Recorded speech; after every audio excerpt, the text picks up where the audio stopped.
Welcome to our deep dive today.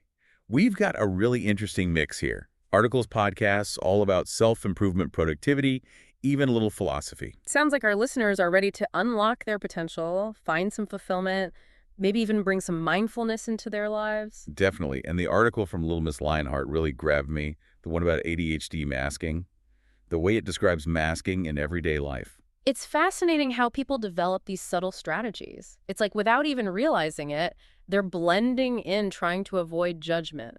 But, it comes at a cost. Oh, absolutely. The emotional toll of masking, it can be huge. Yeah, imagine constantly feeling like you're performing, hiding who you really are. It can be exhausting, even lead to shame. Right.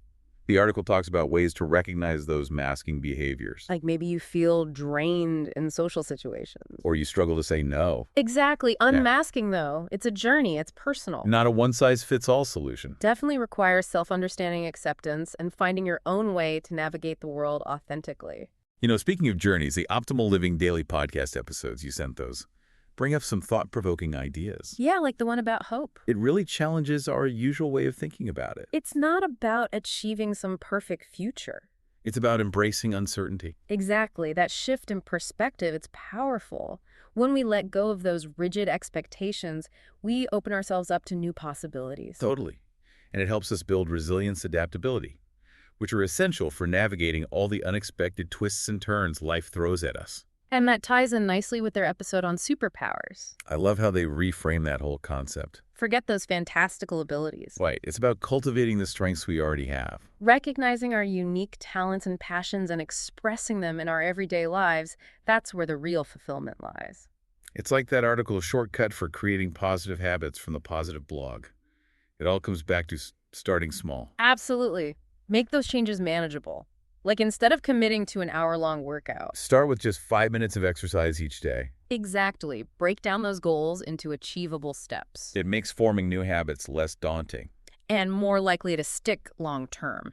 You also included some articles from Inside Out Mastery about guided journals and goal planners. Those can be incredibly helpful tools. Guided journals encourage self-reflection and discovery. And goal planners provide structure and accountability. Both valuable for building those positive habits and reaching our goals. Structure and reflection, key elements of personal growth.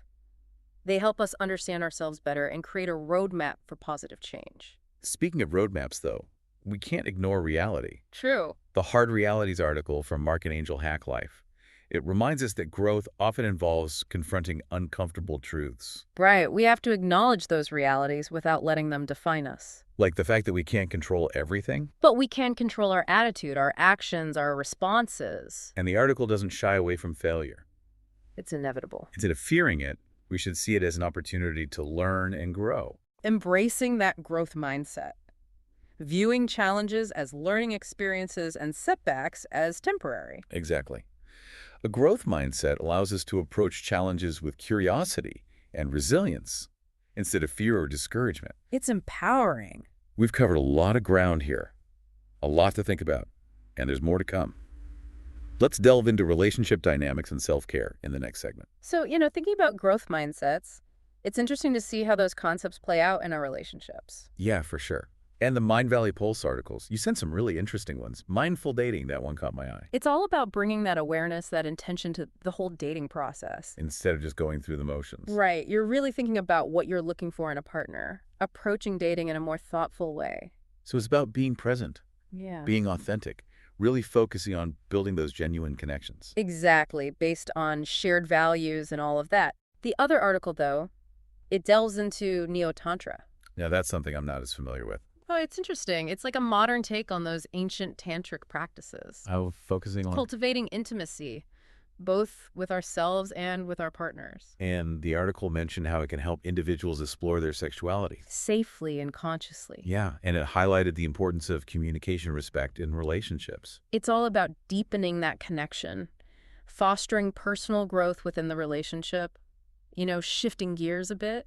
The Be More with Less article, that one really resonated with me. It's so important to prioritize self-care. It's easy to get caught up in the daily grind and forget about our own needs. Absolutely. Yeah. The article suggests finding ways to incorporate those small acts of self-care into our routines. Even simple things. Like spending time in nature, listening to music, Taking a few minutes to breathe deeply.